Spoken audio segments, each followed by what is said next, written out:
I was 21 years old and at a Halloween celebration at the home of Jake, my former closest friend who passed away in 2020 from a heroin overdose. He used to host large Halloween parties at his home every year before he passed away.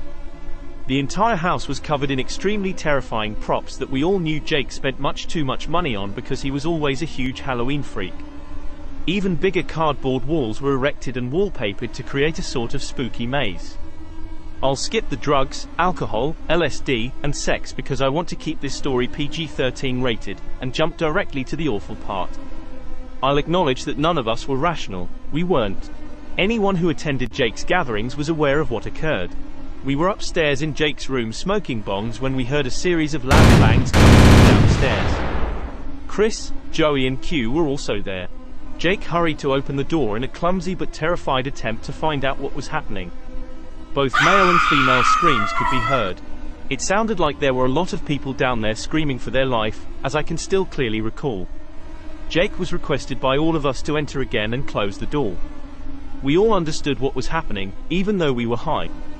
Back inside, Jake quickly but silently closed the door before securing it from the inside. He turned to face us with the look of someone who had just seen a murder. We all yelled at him, "What did you see? What's going on?" Before anything else, he told us to hide, and we all understood why. After that, we stopped asking questions. Chris hid in the storage container, I hid under the bed with Q, Jake turned off the lights and hid in the closet with Joey. After the loud music from downstairs stopped, we heard an adult guy yell at everyone to be quiet. One unfortunate girl screamed in horror and dread, and then there was silence after another bang. The man began yelling at everyone once more, but I wasn't able to hear it very well and I most definitely don't remember what he was saying. At this point, there were 3 intruders in the house that were definitely there, but there may have been more for all we knew. We heard 2 additional males shouting.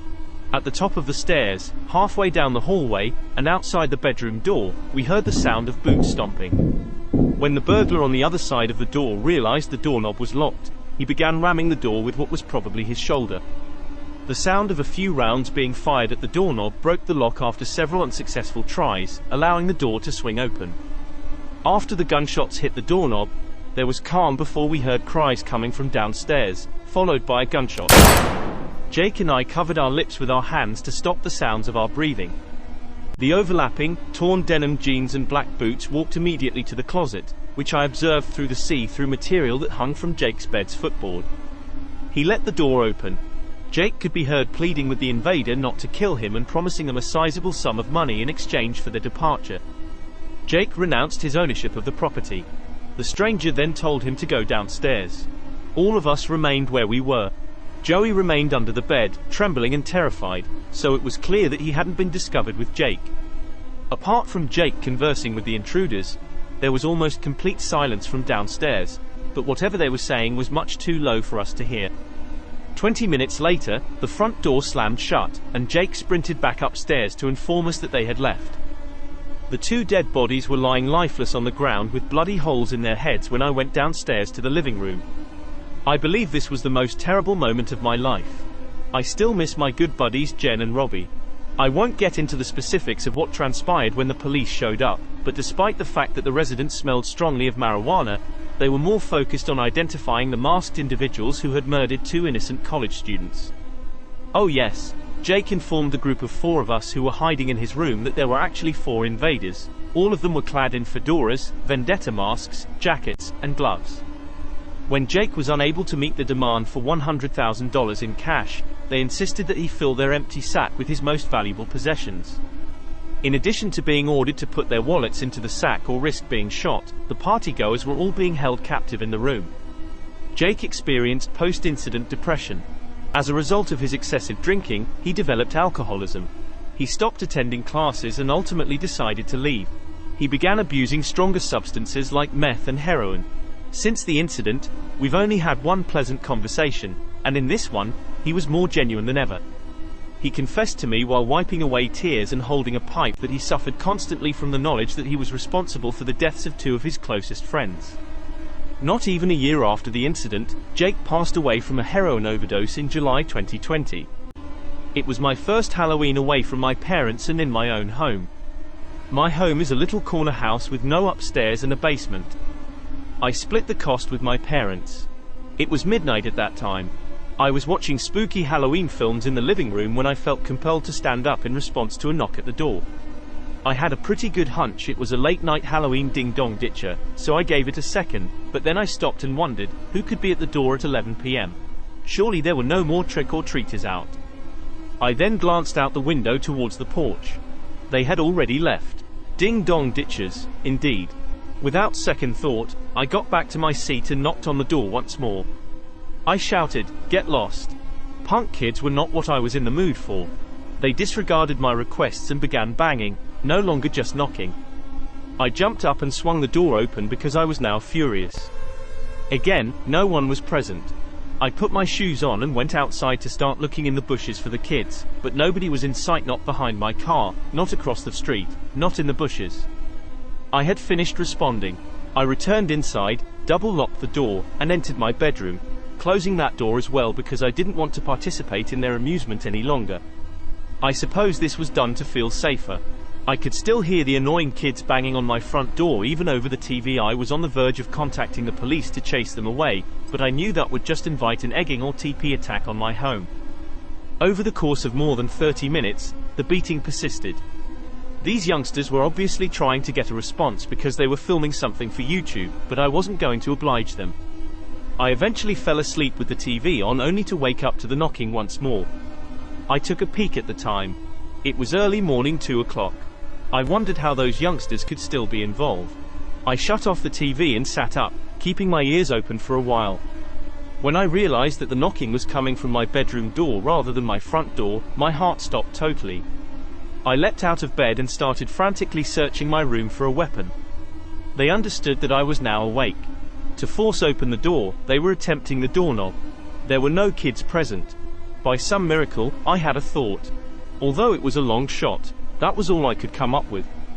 I activated the speaker system's receiver, plugged my iPhone in, opened the YouTube app, typed 45 gunshot sound effect, reduced the level, and hit play. The speakers resonated with the sound of a gunshot. It seemed plausible enough. It worked when I paused the film after the first shot and said, "That was a warning shot. Leave now, or I won't hesitate to shoot you in the head." Over my wood floors and out the front door, I heard 2 sets of footsteps. I waited a bit, then I went to my bedroom door and looked out. The front door was left ajar. Even though they had gone, I promptly closed it, dialed the police, and that was the end of my ordeal. Since I didn't have many friends growing up, and I couldn't use my mom as an excuse to go anymore after I was 10, I never really got into Halloween. Besides, it's not like I had friends to go with. I was 14 years old on Halloween last year. My mother went trick-or-treating with my little sister, who is only 8 years old.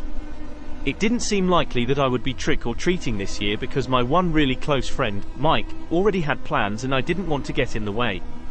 When my mother requested me to stay at home and distribute candy, I felt a tiny part of me erupt with joy inside. Now that I had a task to complete, I didn't feel like a loser trick-or-treating by myself anymore. At around 6 o'clock, around 1 hour after she arrived home from work, my mum and sister left. She told me that she will be back around 9. I was so unwinding on the couch in the living room while enjoying the AMC horror movie marathon, occasionally opening the door to let the kids in for candy. After that, the kitchen phone started ringing. The ringer was set so loudly in my memory that it literally made me jump. When I picked up the phone, there was no response on the other end other than some fumbling and background noise, which is to be expected when someone is holding a phone. Before the caller on the other end hung up, I guess I said, "Hello," around 5 times. I simply knew it was a Halloween prank call being played on me. I had no choice but to ignore it. That was sufficient for the following few minutes of TV viewing and phone answering until the phone rang again. Caller ID continued to display the same unknown number. I picked it back up again to see where this was headed. This time, I could hardly hear the other person breathing. I said into the phone, "Okay, Mike, I know it's you." They cut the call short. Although I didn't want to admit it at this point, I was starting to feel a little scared. Before that phone rang once more, a long period had passed. The phone rang less and less as the night grew darker. When it happened once more, I was watching the first Friday the 13th movie. The sound of that phone ringing had been nauseating because I either knew who would answer it or didn't. For some reason, I gave in once more and picked up the phone, but there was quiet this time instead of just some fumbling and weak breathing. I'd had enough of this joke, and it went on like this for over half a minute before they eventually said, in an overly deep voice, "I'll be paying you a visit tonight." I hung up the phone after telling them to fuck off, and made a mental commitment to never pick it up again. I'd estimate that all of the power in the house was suddenly switched out about 30 minutes later. The TV was turned off, the lights went off, and it was pitch black. When I heard a loud and irate thumping coming from the front door, I stood up, suddenly paralyzed with panic. I lost it entirely and started yelling like a maniac, yet laughing could be heard coming from outside. I understood the laughing. Stephen was standing there when I opened the door. Out of frustration, I nearly knocked him down the stairs. "So that was you who made those dumb phone calls?" I responded. He laughed and nodded. "Why didn't sound like you on the phone." "Let me hear you do that voice again," I said. He asked, perplexed. "What?" I assumed he was lying at first, but then my heart sank as he said, "I didn't say anything, you idiot. I just called in and did that heavy breathing." I made him follow me outside to the fuse box.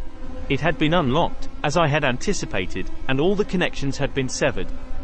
We probably sprinted back into the house faster than any Olympic shons. I dialed my mother's number, who instructed us to remain indoors and wait for the police, whom she subsequently phoned. The call was located at a nearby bar's payphone. I continue to ponder whether this was really a stupid Halloween prank taken too far or whether there was a possible break-in and who knows what else just waiting to happen. I doubt that I'll ever want to know. My pals and I used to go trick-or-treating every year when we were youngsters. This particular year, when we were trick-or-treating, we came across a man who was standing still and carrying a lantern while wearing a mask. He twisted his entire body around and followed us with his eyes as we passed by him. Despite being uneasy, we moved on to the next house because there were many other people there. As we moved from home to home, my friends and I kept running into him. He appeared to be tracking us. We moved so slowly that, in classic horror story fashion, we were baffled as to how he managed to keep up with us. We got our suites at one residence after not seeing him for a while. The masked man was waiting for us in the road when we turned around to return to the street. We knocked on the door again right away to inform the home's owners of the situation. We didn't see the masked man again that evening as he carried on strolling down the street. A family friend who was a grown-up later informed us that he observed a masked man lurking behind a tree calling children over, and that the man only stopped after the friend threatened to contact the police.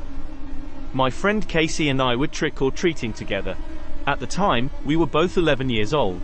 When a black Jeep drew up on the other side of the bridge, it effectively blocked our path as we were crossing a little wooden bridge over the Jack Winkle River, which is known by many other names. We quickly turned back and left. We were the kind of children that adhered to the stranger danger laws. A man calling for us to return could be overheard calling as the Jeep's windows began to roll down. He shouted for assistance and begged us for directions. I cried, "Sorry," as we hastened off. The Jeep backed away and continued traveling down the road on the other side since it couldn't fit across the narrow bridge. We believed we had finally gotten away from the unsettling driver until he slammed on the brakes in front of us once more, asked me, and sped around the corner and down the street. The driver lowered the car's windows. We could now tell there were two more passengers in the car because they were sitting exactly close to us. We were instructed to get in the car because there were complimentary bags of sweets by an elderly man in the backseat with grey curly hair and a moustache. The Jeep followed us everywhere we went while banging a three-point turn. The Jeep eventually passed us at a high rate of speed, came to a stop, and the two Eerie men emerged from the back and front passenger side doors, lunging for us. We set down our candy bags and dashed towards my house, which was now in our line of sight. At least 20 times, we anxiously rang the doorbell. The elderly folks pursuing us were unable to run quickly. They turned around when they saw us hurrying to my house. We yelled and pointed at the Jeep that was backing away in the opposite direction as my mother opened the door. Like any mother would, she pushed us inside, closed the door, and dialed 911. She described the older-looking black Jeep with 3 men inside, raspy voices, and any other details we provided. All night long, my mother was in a panic because she was afraid they had found out where we now live. My dad tried to calm her down, but she remained agitated.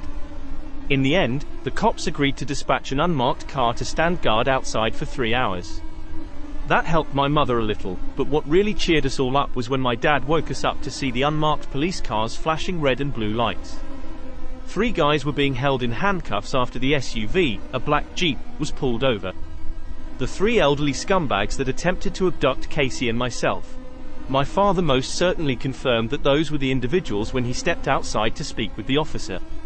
Me and Casey ran to the door and yelled at the men to come inside. We both gave them the finger as they looked. My mother then ushered us back inside, closed the door, and put us to bed. It turned out to be the best night of our lives after starting out as the worst. This incident occurred on Halloween night. I spent a few hours trick-or-treating with my daughter Katie, who was 7, and after we got home, I made dinner. I put her to bed after we watched TV together. That evening, I was particularly sleepy, so I showered and went to bed. My daughter came into the room shortly after and informed me that someone was in her wardrobe. She had my assurance that nobody was in her closet. She requested to sleep with me, but I reassured her that her room was secure. She returned to her room with reluctance and locked the door. I made a mental note that if she returned, I would lead her to her closet and demonstrate to her that nobody was there. As expected, she returned after 5 minutes. I questioned her about her belief that someone was hiding in her closet. She said that she had heard movement and several objects being knocked over. She actually uttered something that briefly had my heart skip a beat. She was led inside her room by me, where I turned on the lights. We stood and listened as I jokingly inquired, "Is anybody in there?" I didn't expect any answer. A thud emanating from the wardrobe was audible there. "Katie," I yelled at her, "go to your neighbors and call the cops." I swung the door open as she did so and was horrified to see Danny, the neighbor's son, perched atop my daughter's Lego box. I yanked him up violently, grabbing him by the collar of his shirt. Janie was ringing the doorbell when I walked him angrily back to his parents' home down the street. I pushed him inside, directly onto his father. His father started apologizing when he heard the story. I assured him that although I wouldn't file a complaint, they would all be sorry if I ever saw them together again close to my baby. Mark, Danny's father, gave him a slap in the face and then asked me to enter the house so that Danny could explain himself. Janie and I both entered.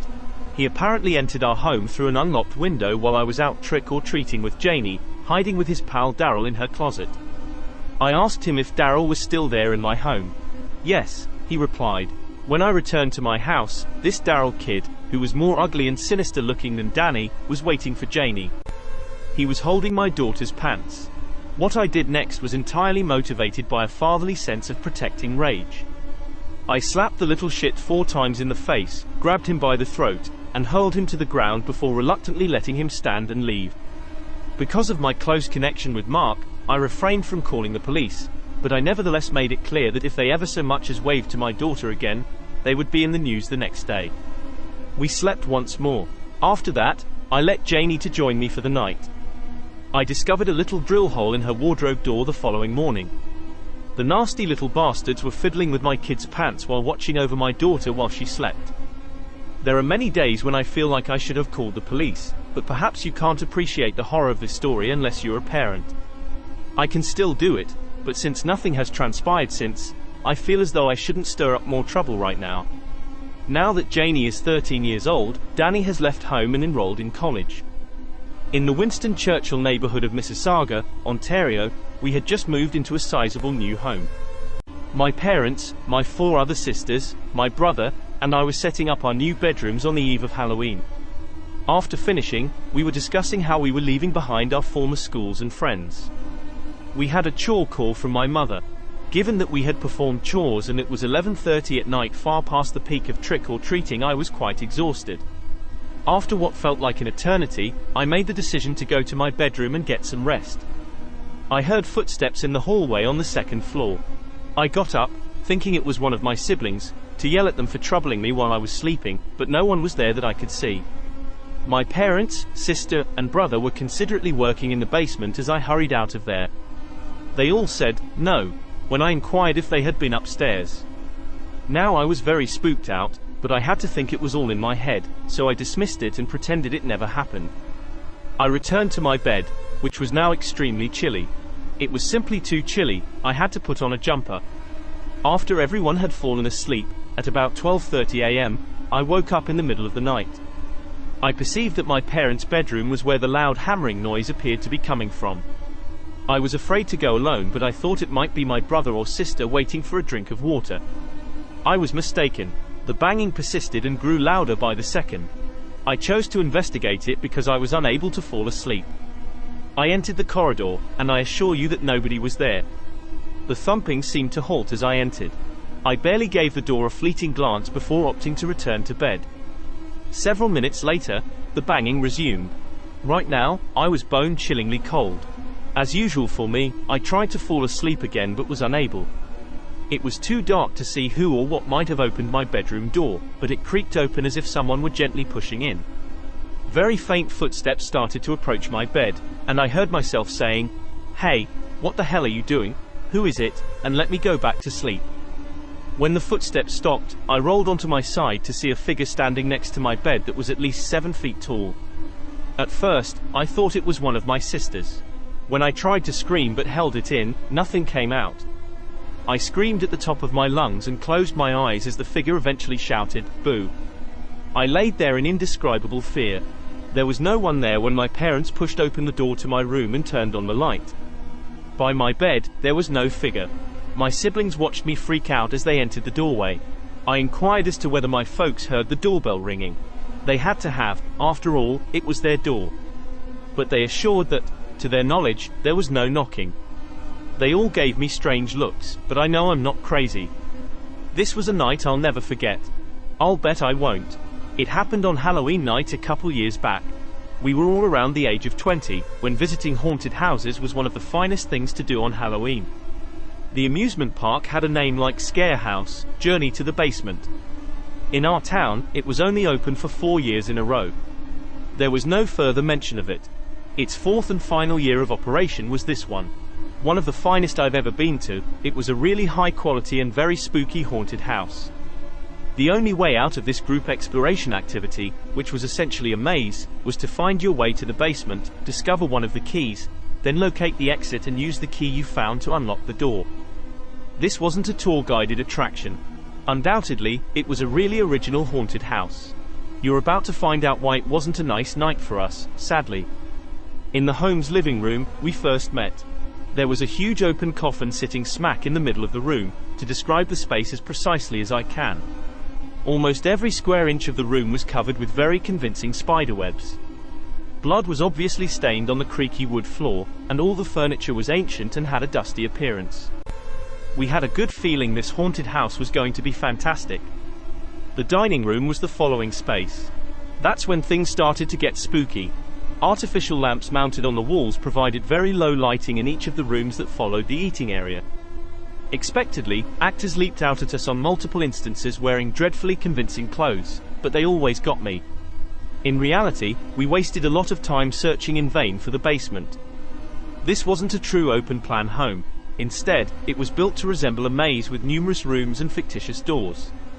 We searched for the basement door for a while before finding it, and I must admit that I was hesitant to enter. There was total darkness down there. We began to speculate that it might have been an employee's sole storage space for props. Simply put, it was too dark to see down there. We were unable to utilize our cell phone displays as lights because it was repeatedly stressed that no cell phones were permitted within the attraction. We had no choice but to descend there if we wished to leave that place. Each stride produced a squeak that was more agonizing to the ears than the sound of nails scraping over a chalkboard. We were all giggling and joking about how freaked out we were. In the pitch blackness, I appeared to be seeking for something with my hands extended in front of me. I apologized after bumping into someone. I inquired, thinking it was one of my buddies, "Was that you?" No response. I just knocked into someone and they put their hand on my shoulder and I started running and yelling and laughing. Being in that massive, completely dark basement while knowing someone else was down with us was very unsettling. Thankfully, one of my friends discovered a key on a desk in the room's corner. We all sprinted back upstairs to the light where we discovered the exit. It took far longer than expected to navigate that spooky house's labyrinth, but it wasn't the most terrifying part of the encounter. The employees would collect the keys and bring them down to the basement, so there was a tiny bin right outside the exit door with a sign that read, "Drop keys here, please." The exit door opened as we were about halfway off the haunted house's property, and a tremendously tall person emerged wearing a gory pig mask and a black robe. They then began to follow us. He appeared to be a member of the attraction staff. The person in the costume followed us as we made our way further away from the interaction. He appeared to be following us. "We don't have the key if that's what you want. We dropped it in a little bin," one of my buddies called at this moment, but that didn't work either. We joked that we would start running to see if he would follow suit, and he did. He halted, just as we did. He and we both remained motionless. It was funny at first. Perhaps it was all in good fun. But as we approached my friend Eddie's house, we began debating whether or not to tell this man where Eddie lives. If it was a prank, it had gone too far because he had been following us for at least 5 blocks by this point. We felt comfortable entering because Eddie's parents were both at home. Eddie decided to go from the back door as it appeared that his front door was locked. We made light-hearted gestures towards the jerk who was still following us as we made our way to Eddie's backyard, closed the gate behind us and wiped our feet on the mat at the back door. We heard the gate open. The man walked towards us once more, this time moving much more quickly, coming out from around the side of the house. Eddie flung open the rear door and yelled for his father to grab the rifle. The masked man's focus seems to be drawn to this. He slowed down and turned to look at Eddie. Eddie's father came out, furious as hell, and pointed his gun at the coward in a mask. He raised his hands and pleaded with him not to shoot, pointing out that he was only 24. His father reportedly warned him to leave and never return, promising that the next time he wouldn't hesitate to fire. Personally, I think Eddie's father should have ordered the man to kneel and remove the mask before dialing 911. He got off too lightly. He might even have been armed, for all we know. When we called the haunted house attraction, they said they were unaware of any staff members wearing pig masks.